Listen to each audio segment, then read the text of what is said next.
We've been getting tons of questions about school coming up this fall, so we invited Marcus Chambers to be on the show today. He's the superintendent for Okaloosa County Schools. Hey Marcus, how are you? Excellent. I appreciate you having me. Thanks for coming. So the hot question is, what are the plans for this fall, and will our kids be going back to school? So that's the $1 million question right now, and I'll say that we will be going back to school. We'll start school back on August 11th, but school will look differently. We'll have some students who will start online. We'll have some students who will be in the school building. But one of the things that I've really shared with parents as we've spoken with them is those who are coming in the school building, there definitely will be safety precautions in place. So we'll be looking at CDC guidelines, recommendations from the state. So the safety of our students and our employees is going to be paramount. Absolutely. I definitely think our lives are going to be changed, forever changed probably after all of this. So how are you going to decide? Are parents going to have the opportunity to select if they want their child to come in or be an online student? How is that going to work? Absolutely. So we've actually surveyed our parents and we've surveyed teachers, and we're in the process of surveying our ed support and our principals as well. So what we know right now is that we have about 20% of our families, they want to do school online. And then another 60% of our families want to do school in the school building as normal with precautions. And then another 20%, they actually want some form of a blended model. So we're taking that information there. We're going to couple that with our employees as well as recommendations from the state. And we're going to make the best decisions possible, based on, once again, the safety of our students and employees. But what will definitely be there for our families will be options. And that's what we want to provide for them. And we want to be sure that our parents have a voice. Absolutely. Well, and just knowing how comfortable they are for the safety of their child. So I also know you started a workforce, right? Yes, ma'am. I think when you look at something like what's happening in our country right now, I don't think we've had anything like this since, I think, 1912. So our goal is to get a bunch of smart minds in a room and look at what school is going to look like.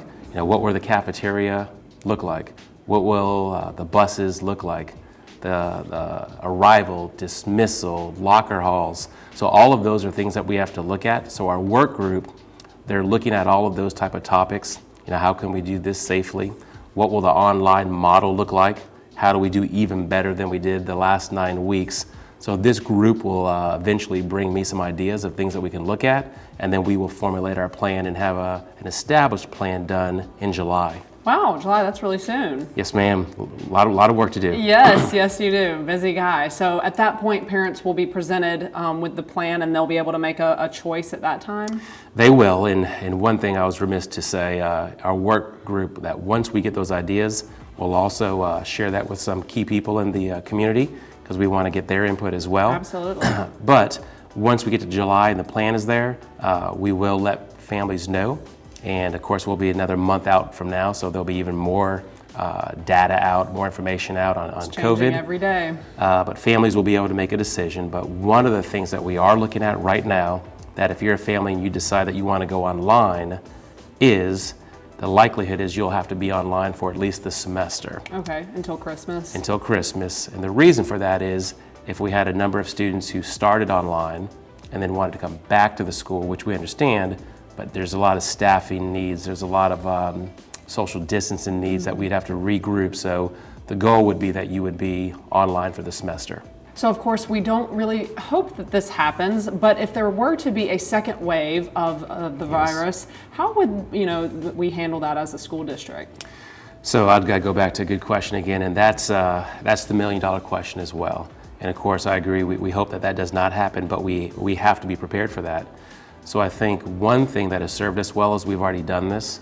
So when you look at distributing devices, we've gone through it. When you talk about feeding our kids, we've gone through it. And of course the online model, we've done this. So one of the things that our work group is looking at as well is what if we had to have kids out because of a second wave? So we are going through the process right now. We've received what's called CARES Act money, and this is money that comes down from the federal government to the state and then eventually to the school district.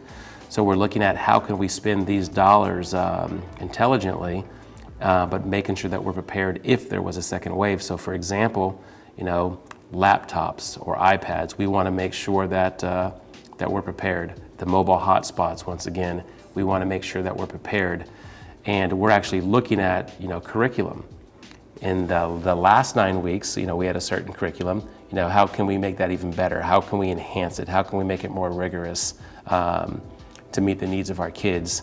So the second wave is something that we're thinking about and that families have really asked about as well to make sure that we're prepared, but we will be. Wow, yeah, this entire scenario has really transformed the educational process. So I think you guys are doing a great job spearheading this and kind of leading our community through it. So thank you for everything you're doing. Well, I appreciate that, and I do want to say, and sometimes people use that word shout out. I do want to say that for our teachers and our staff and our administrators. They have been phenomenal throughout this whole process, and I could not say enough also about our students and families, because they've gone through a lot of change, but they've been fantastic as well, so very much appreciate it.